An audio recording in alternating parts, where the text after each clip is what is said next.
Philippiens 4.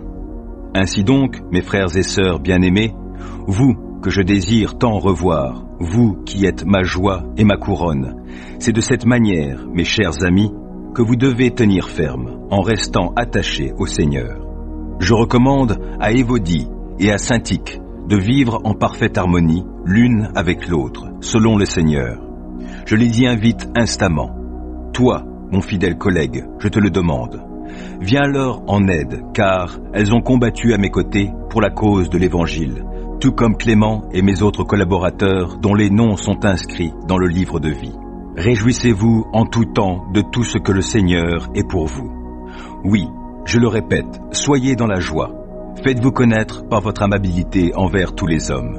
Le Seigneur est proche. Ne vous mettez en souci pour rien, mais en toute chose, exposez vos demandes à Dieu en lui adressant vos prières et vos supplications, tout en lui exprimant votre reconnaissance. Alors la paix de Dieu, qui surpasse tout ce qu'on peut concevoir, gardera votre cœur et votre pensée sous la protection de Jésus-Christ. Enfin, frères et sœurs, nourrissez vos pensées de tout ce qui est vrai, noble, juste, pur, digne d'amour ou d'approbation, de tout ce qui est vertueux et mérite louange. Ce que vous avez appris et reçu de moi, ce que vous m'avez entendu dire et vu faire, mettez-le en pratique. Alors le Dieu qui donne la paix sera avec vous. Je me suis profondément réjoui dans le Seigneur en voyant que votre intérêt pour moi a pu finalement porter de nouveaux fruits. Car cette sollicitude à mon égard, vous l'éprouviez toujours, mais vous n'aviez pas eu l'occasion de la manifester.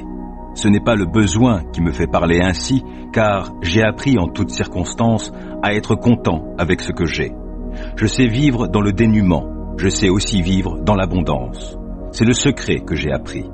M'accommoder à toutes les situations et toutes les circonstances, que je sois rassasié ou que j'ai faim, que je connaisse l'abondance ou que je sois dans le besoin. Je peux tout grâce à celui qui me fortifie. Pourtant, vous avez bien fait de prendre part à ma détresse. Comme vous le savez, Philippiens, dans les premiers temps de mon activité pour la cause de l'Évangile, lorsque j'ai quitté la Macédoine, aucune autre église n'est entrée avec moi dans un échange réciproque de dons matériels et spirituels. Vous seul l'avez fait. Pendant mon séjour à Thessalonique, vous m'avez envoyé par 2 fois des dons pour subvenir à mes besoins. Ce n'est pas que je tienne à recevoir des dons. Ce qui m'intéresse, c'est qu'un plus grand nombre de fruits soient portés à votre actif.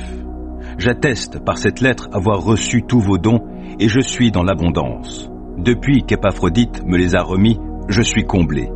Ils ont été pour moi comme le doux parfum d'une offrande agréée par Dieu et qui lui fait plaisir. Aussi, mon Dieu subviendra pleinement à tous vos besoins.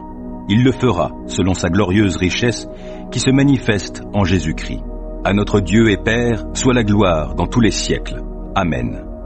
Saluez tous ceux qui, par leur union avec Jésus-Christ, font partie du peuple saint.